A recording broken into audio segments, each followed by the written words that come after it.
What's up, guys? Here's Mike with another bit of updates you need to know about your flea market booth. If you're wanting to get into the flea market business, make sure you're following me. Like this video, share it. We'll get you more content out there. Today I want to talk to you about setting your flea market booth up. And what does that look like? Every flea market or vendor mall is different. And today we're coming at you from the Glory Bound Trading Company at 7972 Highway 45. It's just outside of Meridian, a little town called Marion. Not the biggest flea market, but it is a really neat flea market. It's climate controlled. So let's walk through and just kind of show you some booths and what we need to be looking for. So in the last video, I talked to you about what to ask when you're getting into the flea market business, into the certain flea markets. I want to talk to you about how to set up a booth. We've got a lot of booths here at 7972 Highway 45 at the Glory Bound Trading Company.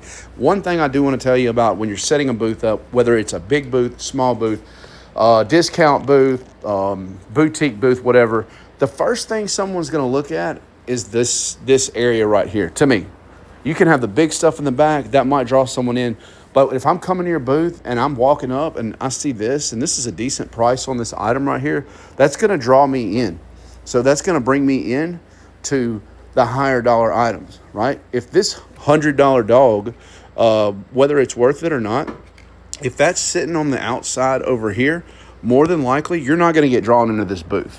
If this $350 piece that is really nice, hand-carved jade, I think, or something, I don't know. It's a hand-carved stone. If that piece is at the front, I might get scared off a little bit. But with the smaller price items being right here, oh, that's a $20 item. Okay, here's a $35 item. That brings me into the booth even more. Also, with this booth right here, I see she's got like her little logo right here, got a really nice piece in the back. And if I'm interested in that piece, I'm going to go all the way back to it. Just like when you go to the grocery store and you got to go all the way back to where the milk is. The more unique stuff is in the back, because now guess where we got you at? We got you in the booth, and you're already here. You might as well be looking. We got a lot of nice things right here. Oh man, I remember one of those I had when I was a kid. Same way with this booth right here. This booth is really nice. It's really clean. It's really kept up. This is one of our better vendors. He's kind of low on stock right now. What's the first thing you see? 25% off. It's not fancy. It's not flashy, but it gets you to come over here and look. Oh, he's got 25% off. And now I'm looking in these display cases right here. This right here is another approach right here. This is more of a flea market booth right here. This is, hey, a lot of people like a good deal. They come in, they see everything in here is 50% off. Man, it's one of those dig type things, like a dirt cheap type thing. And it is, man, it's really a neat booth. And some people would say it might be cluttered, but to me, I think it's just right. I mean, I think you got enough room to move around in here. It's a lot of good stuff. Got good prices on their furniture. They're taking the 50% off tactic, so everything in here is basically double what they want for it, but it's still good prices. I mean, $20 on this piece right here, $100 on this piece right here. They're going to walk out of here with a $50 chest of drawers, and they've got some really great stuff. They got DVDs, everything. All their DVDs are $2. Half of that is $1. So they're just here, really just moving merchandise. And then we've got the boutique aspect of things. Here's a boutique at Glory Bound. She's got her good stuff in the front. You got the Lulu Mac right here. That's what's hot right now. Got it right there, draws you in. Let's see what else she's got in here. Boom, she's got a lot of nice stuff in the right. Most of the time, to me, when I come in, I go straight to the right of any booth. I don't know why, it's just what I do. And I've looked at it, a lot of human habits. It's just what they do. So we got a lot of nice stuff right here, a lot of great stuff, the trendy stuff. And she's got the 4th of July that she's fixing to pull up out of here. This one thing about this, and this is all $10 stuff.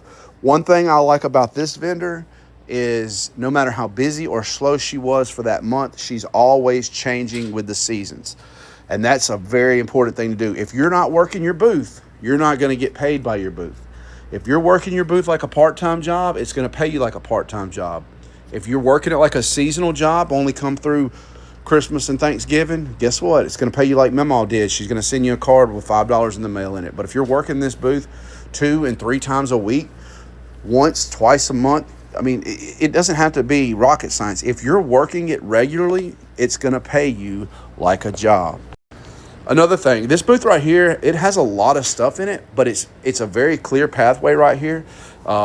It's not junked up, it's not jumbled up, but there's a lot of stuff to look at The more stuff you have in your booth, the longer it keeps you in the booth, the more knick-knacky type stuff you can put in your booth. No matter what vibe you go with, no matter if you're selling new stuff, used stuff, vintage, antiques, whatever it is, this booth has a good mixture of everything. So it might pull you in for one thing, and then you might end up leaving with something totally different than what you thought you were coming in here for. So kudos to this vendor right here, who's got a lot of great stuff, a lot of nice stuff. But they've also got this good clean aisle where you can walk through, you can turn around, you can move stuff if you need to. There's a lot of good lighting in here. She does really well with just a great display. Same way with this vendor right here. A lot of great stuff, a lot of big stuff. This is one of our top vendors in the flea market, but just mainly because he's got a lot of booths and this is what he does. I mean, he doesn't have any other job that he does that I know of, and his job is to make sure he goes out and finds the most odd and unique stuff that he can resell that's valuable. So, and he knows what his stuff's worth, and he puts a price on it. And for the most part, he will negotiate a little bit, but he puts a good fair price on most everything. And it's pretty much, people buy it because it's something that they're looking for. All right, and then we've got this aspect of this is all brand new stuff in this booth right here. We've got a good variety. The flea market, this flea market, Glory Bound, is not a big, huge flea market, but we do have a good variety. So this girl she does a lot of necessities. I mean, obviously toys. You want to have toys in your flea market because, the kids coming through. But she does a lot of the necessity stuff. She does, I don't know if she does penny shopping or she just gets Dollar General loads or what. But, I mean, deodorant, toothpaste, soap. And she prices it right. She gives everybody a fair deal, and I think she even offers tells you what it costs in the store. So that right there costs you $4.99, and then you pay $4. You're not going to find a stick of deodorant nowadays for $4, especially this clinical stuff, this whole body deodorant, all this stuff. $2 for that can. That's a really good deal. Anything like this, even if she is only paying a penny for it, she's making a good profit, and somebody's getting a deal. Now, could she sell it for cheaper? Probably so, but then she'd wipe her shelves. Her profit margin wouldn't be that high, and then she doesn't have any merchandise. Also, she's 15% off everything. So that $2 item that you just saw is what, $1.60. So once again, a lot of room to move around in here. Not too cluttered, but it is full. A full flea market booth is a booth that's going to get you paid. You're not going to make a lot of money if you don't have full booths. And then this is that vendor I was telling you he's really good. One thing that makes him really good is his wide variety. He's got everything from old vintage rock and roll t-shirts to Boy Scout hats to Coca-Cola stuff. His price literally ranges from $1 to hundreds of dollars. He's got some signs that are worth big money in here, and he's also got stuff for if somebody doesn't want to spend that much money. Keeps his stuff locked up. Always a good thing. If it's in there and you want to make sure it doesn't walk off, lock your stuff. I don't care what flea market you're in or what vendor mall you're in. There's thieves everywhere. So this is if you guys like this stuff, if y'all want more content like this, more tips, y'all, I've been doing the flea markets for years and years. So if I can help you guys, drop a question in the comments and I would be glad to answer them.